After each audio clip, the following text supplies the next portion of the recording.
حضور اکرم صلی اللہ علیہ وسلم کے طائف کے سفر کا قصہ۔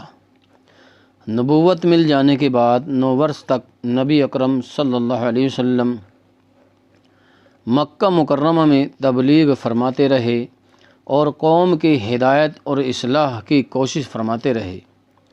لیکن تھوڑی سی جماعت کے سوا جو مسلمان ہو گئی تھی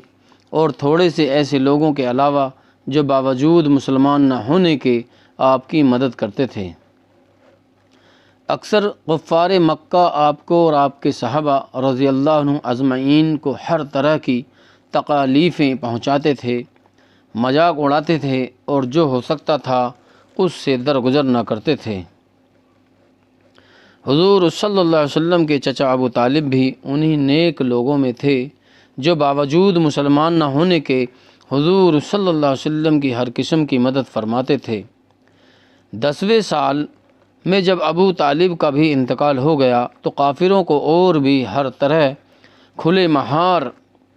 پوری آزادی کے ساتھ اسلام سے روکنے اور مسلمانوں کو تکالیف پہنچانے کا موقع ملا۔ حضور صلی اللہ علیہ وسلم اس خیال سے طائف تشریف لے گئے کہ وہاں قبیلہ صفیق کی بڑی جماعت ہے، اگر وہ قبیلہ مسلمان ہو جائے تو مسلمانوں کو ان تکالیفوں سے نجات ملے اور دین کے پھیلنے کی بنیاد پڑ جائے۔ وہاں پہنچ کر قبیلے کے 3 سرداروں سے جو بڑے درجے کے سمجھے جاتے تھے گفتگو فرمائی اور اللہ کے دین کی طرف بلایا اور اللہ کے رسول کی یعنی اپنی مدد کی طرف متوجہ کیا، مگر ان لوگوں نے بجائے اس کے کہ دین کی بات کو قبول کرتے یا کم سے کم عرب کی مشہور مہمان نوازی کے لحاظ سے ایک نووارد نئے آئے مسلمان مہمان کی خاطر مدارات کرنے سے صاف جواب دے دیا اور نہایت بے رخی اور بد اخلاقی سے پیش آئے۔ ان لوگوں نے یہ بھی گوارا نہ کیا کہ آپ یہاں قیام فرما لیں۔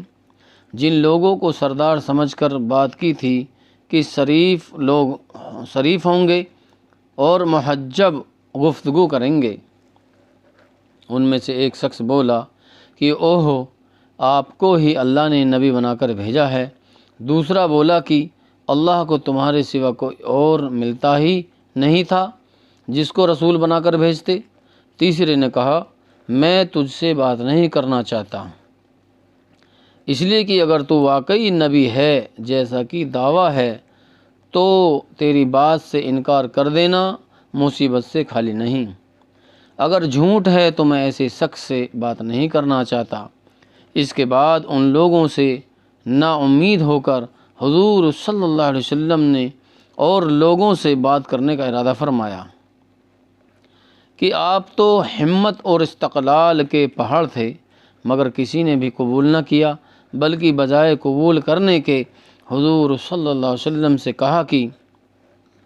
ہمارے شہر سے فوراً چلے جاؤ اور جہاں تمہاری چاہت کی جگہ ہو وہاں چلے جاؤ۔ حضور صلی اللہ علیہ وسلم جب ان سے بالکل مایوس ہو کر واپس ہونے لگے تو ان لوگوں نے شہر کے لڑکوں کو پیچھے لگا دیا کہ آپ کا مذاق اڑائے، تالیاں پیٹے، پتھر مارے، حتیٰ کہ آپ کے دونوں جوتے خون کے جاری ہونے سے رنگین ہو گئے۔ حضور صلی اللہ علیہ وسلم اسی حالت میں واپس ہوئے۔ جب راستے میں ایک جگہ ان شریروں سے اطمینان ہوا تو حضور صلی اللہ علیہ وسلم نے یہ دعا مانگی، اے اللہ، تجھی سے شکایت کرتا ہوں، میں اپنی کمزوری اور بے کسی اور لوگوں میں ذلت و رسوائی کی۔ اے ارحم الراحمین، تو ہی جو عفا کمزور کا رب ہے اور تو ہی میرا پروردگار ہے۔ تو مجھے کس کے حوالے کرتا ہے؟ کسی اجنبی بیگانے کے جو مجھے دیکھ کر ترشرو ہوتا ہے اور منہ چڑھاتا ہے، یا کسی دشمن کے جس کو تو نے مجھ پر قابو دے دیا؟ اے اللہ، اگر تو مجھ سے ناراض نہیں ہے تو مجھے کسی کی بھی پرواہ نہیں ہے، تیری حفاظت کافی ہے، میں تیرے چہرے کے اس نور کے طفیل جس سے تمام اندھیریاں روشن ہو گئیں اور جس سے دنیا اور آخرت کے سارے کام درست ہو جاتے ہیں۔ اس بات سے پناہ مانگتا ہوں کہ تو مجھ پر تیرا غصہ ہو یا تو مجھ سے ناراض ہو۔ تیری ناراضگی کا اس وقت تک دور کرنا ضروری ہے جب تک تو راضی نہ ہو۔ نہ تیرے سوا کوئی طاقت ہے نہ قوت۔ ملک الملک کی شان کہکاری کو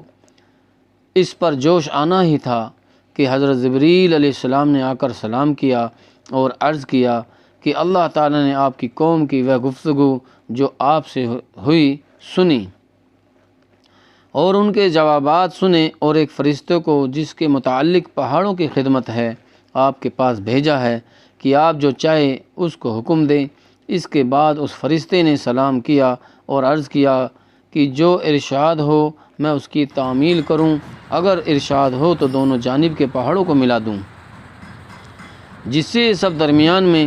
کچل جائیں، یا اور جو سزا آپ تجویز فرمائیں۔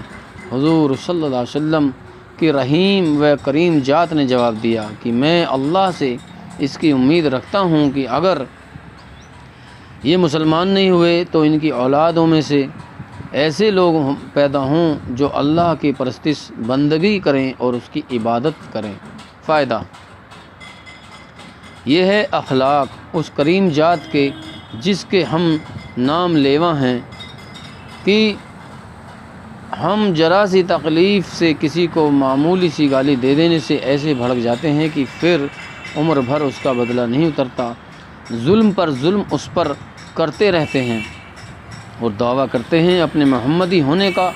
نبی کے پیرو بننے کا۔ نبی کریم صلی اللہ علیہ وسلم اتنی سخت تکلیف اور مشقت اٹھانے کے باوجود نہ بد دعا فرماتے ہیں نہ کوئی بدلہ لیتے ہیں۔